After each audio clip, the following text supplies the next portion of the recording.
कहते हैं कि नपा तुला बोलिए और सुकून से रहिए, पर केजरीवाल को तो शुरू से ही लगता है इसकी आदत ही नहीं। वो हमेशा कागजों का पुलिंदा दिखाकर कुछ ऐसा बोल जाते हैं कि मामला पुलिस और अदालत तक पहुंच जाता है। कुछ ऐसा ही बयान उन्होंने कुछ समय पहले दिया था, जिसमें कहा बीजेपी ने आम आदमी पार्टी के 7 विधायकों को 25-25 करोड़ रुपए का ऑफर दिया है। दिल्ली में हमारी सरकार को गिराने की साजिश की गई। बयान सुनते ही एक बीजेपी नेता ने मुकदमा करवा दिया और नोटिस लेकर दिल्ली पुलिस की टीम केजरीवाल के घर पहुंच गई। उसके बाद जो हुआ उसने सबको हैरान कर दिया। ये तस्वीर उसी दौरान की है। केजरीवाल के घर के बाहर ये जो तस्वीर कैमरे में कैद हुई है, उसने सबको हैरान कर दिया। ये तस्वीर देखकर लोग तरह तरह के कमेंट कर रहे हैं। कोई कह रहा है ठीक किया, तो वहीं कोई कह रहा है कि पुलिस को काम करने से नहीं रोकना चाहिए। पूरा वीडियो आप भी देखिए, सुनिए कैसे एसीपी को ये अंदर जाने से रोक रहे हैं। सर आप है सीनियर मोस्ट ऑफिसर यहाँ, आपका नाम क्या है? Sir ACP Pankaj Arora sir. Sir अंदर आ जाए। नहीं कोई नहीं, बात कर लीजिए। अंदर आ जाए सर। नहीं आपको कुछ हैंडओवर करना है? हाँ सर हैंडओवर करना है, बट सीसीएम साहब से मिल रहे कुछ रिक्वेस्ट करनी है सर। नहीं ये क्या है ये? नहीं ये किस चीज़ के लिए हैंडओवर करना है? सर आप अंदर आ जाएंगे। नहीं कोई बात नहीं, बात कर लीजिए, इसमें कोई आपत्ति नहीं है। सर, आप कानून के तहत आ रहे सर। मेरे को नहीं, मुझे ये बता दीजिए किस कानून के तहत आपको पर्सनली सीएम को हैंडओवर, किस कानून में लिखा है कि पर्सनली सीएम को हैंडओवर करना है? सर आप 1 मिनट अंदर आ जाएंगे सर, मैं मीडिया के सामने इंटरव्यू दे रहा हूं। नहीं इंटरव्यू बात नहीं है। इंटरव्यू देखिए, अगर कानूनी काम कर रहे हैं तो इसमें कोई आपत्ति नहीं होनी चाहिए। नहीं किस कानून के तहत आप देना चाहेंगे? सर मैं सर को किस कानून में लिखा है कि पर्सनली चीफ मिनिस्टर के हाथ में आपको ये देना है? सर आप अंदर आ जाएंगे तो नहीं देखिए, अगर किसी कानून में नहीं लिखा है तो मतलब साफ है आपको केवल यहाँ पे नौटंकी करनी है। You have to explain. मेरे को आपको समझाना होगा कि किस कानून के तहत आपको सीएम को पर्सनली हाथ में देना चाहिए।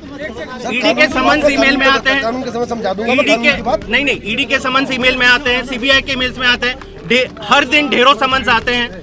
हर दिन अगर इतने नोटिस आते हैं, कोई ये इंसिस्ट नहीं करता कि आपको हाथ में देना है। तो आप नहीं दे सकता सर। नहीं तो आप दीजिए ना। आप किस कानून, आप कानून की धारा बता दीजिए। आप कानून की धारा नहीं बता रहे कि आप क्यों चाहते हैं कि सीएम को आपको केवल हाथ में देना है, सीएम के स्टाफ को नहीं देना है। ईडी के समन्स में ये कोई कानून नहीं है, सीबीआई में नहीं है, क्राइम में भी ऐसा कोई कानून नहीं है। मतलब आपको यहाँ पे केवल नौटंकी करनी है।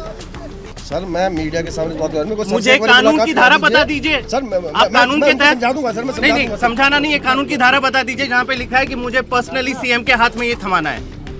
एसीपी बार बार अपील करते हैं, अंदर चलकर बात करते हैं, लेकिन इन्होंने लगता है केजरीवाल की तरह ये तय कर लिया था कि जो होगा कैमरे के सामने होगा। और आखिर में एसीपी साहब को बिना नोटिस दिए ही लौटना पड़ा। लेकिन 4 फरवरी को जब पुलिस की टीम आतिशी के घर नोटिस लेकर पहुंची तो आतिशी ने अपने लोगों से नोटिस रिसीव करवाया, जिसके बाद हर तरफ ये चर्चा होने लगी कि केजरीवाल ने इस मुद्दे पर जवाब देने का स्टाइल बदल दिया है। कई जानकार इस बात पर सवाल उठा रहे हैं कि बीते 24 घंटे से दिल्ली पुलिस की क्राइम ब्रांच नोटिस लेकर घर घर क्यों घूम रही है। कभी केजरीवाल की आवाज पर तो कभी उनके सरकार में मंत्री आतिशी के घर जाने की जरूरत क्या है? नोटिस भेजने के लिए ईडी वाला तरीका अपनाती। क्या दिल्ली पुलिस को यह लगा कि ईडी के तरीके से नोटिस भेजने से कहीं केजरीवाल इसे गैर कानूनी न बता दी, इसीलिए खुद ही सीएम से रिसीव करवाने पहुंच गई।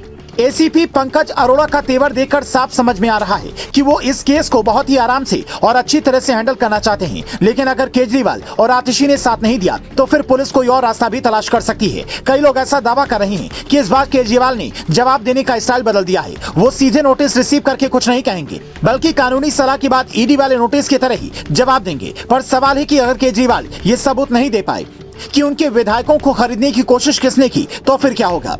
क्या शुरू से अब तक उनके हर बयान की जांच होगी और बीजेपी फिर केजरीवाल को भ्रष्ट बताने की बजाय झूठा बोलकर प्रचारित करेगी? क्या केजरीवाल की छवि खराब करने के लिए ये सब कुछ हो रहा है, या फिर दाल में कुछ काला जरूर है?